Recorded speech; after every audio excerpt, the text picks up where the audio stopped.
কিন্তু নারী একজনই। এর মধ্যে বরগুনা জেলার তালতলী উপজেলার নিশানবাড়িয়া ইউনিয়নের চেয়ারম্যান কামরুজ্জামান বাচ্চু, অন্যজন পচা কেড়ালিয়া ইউনিয়নের চেয়ারম্যান আব্দুর রাজ্জাক, বাকি একজন তালতলী উপজেলা ছাত্রলীগের সাধারণ সম্পাদক মিনহাজুল আবেদিন মিঠু। সামাজিক যোগাযোগ মাধ্যমে ভাইরাল হওয়া এই ঘটনা এখন বরগুনা সহ সারা দেশে সমালোচনার কেন্দ্রবিন্দুতে।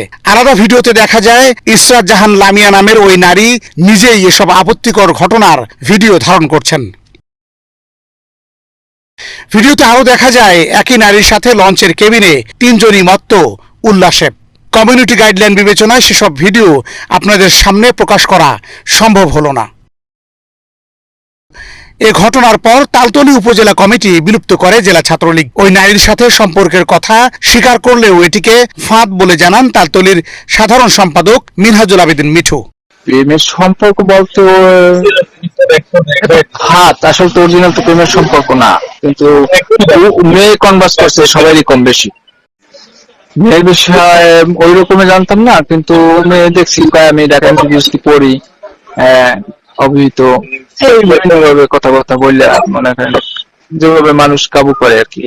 এদিকে চেয়ারম্যান রাজ্জাক ওই নারীকে না চেনার কথা জানালেও কামরুজ্জামান বাচ্চু বলেন এটি প্রতিপক্ষের রাজনৈতিক ষড়যন্ত্র।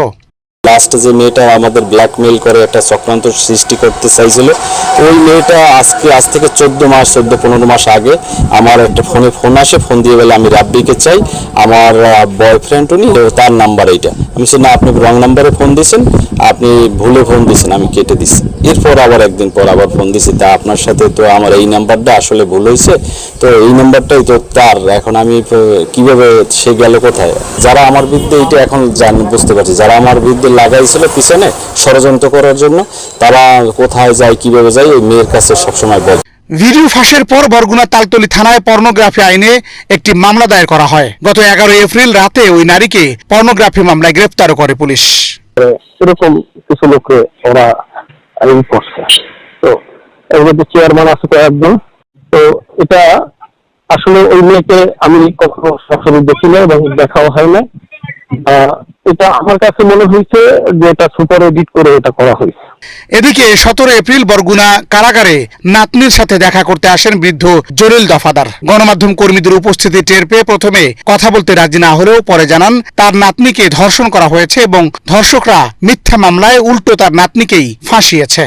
আবার ওই আইও একটু বলছে, আইও বলছে যে আপনার নাতি অমুকুর লাগে বাসু, আপনার রাজ্জাক, এই পার ওই মিঠু, এই সবুজ, আরো জানি ক্যারেক্টার নাম বলছে, এগুলাকে খারাপ সম্পর্ক করছে, আপনার ক্ষতি করার জন্য সম্পর্ক করছে, ফেরে আলাপা করে সম্পর্ক করছে। এইটা আইও বলছে, আইওর কথা। আইও তো কথা বলছে।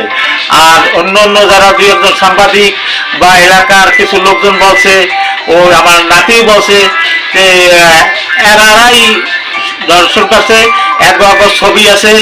বরগুনা জেলা পুলিশের অতিরিক্ত পুলিশ সুপার মামলাটি খতিয়ে দেখছেন। জড়িত সকলকেই দ্রুত আইনের আওতায় আনা হবে বলেও জানান তিনি। তালতলীর যে বিষয়টি অভিযোগ পরে সেখানে আমরা মামলা নিয়েছি পর্নোগ্রাফি অ্যাক্টে, আর এজাহারে 2 জন আসামি, 2জনই আমরা গ্রেপ্তার করতে সক্ষম হয়েছি। ইতিমধ্যেই এজাহারে একজন আসামি বিজ্ঞ আদালতে স্বীকারোক্তিমূলক জবানবন্দি দিয়েছে। এ ঘটনায় বরগুনা জুড়ে শুরু হয়েছে নানা গুঞ্জন। কেউ বলছেন উপজেলা নির্বাচনকে সামনে রেখে রাজনৈতিক প্রতিহিংসা থেকেই এসব ভিডিও ভাইরাল করা হচ্ছে। তবে এই রহস্যের প্রকৃত জট খোলার দাবি এলাকাবাসীর।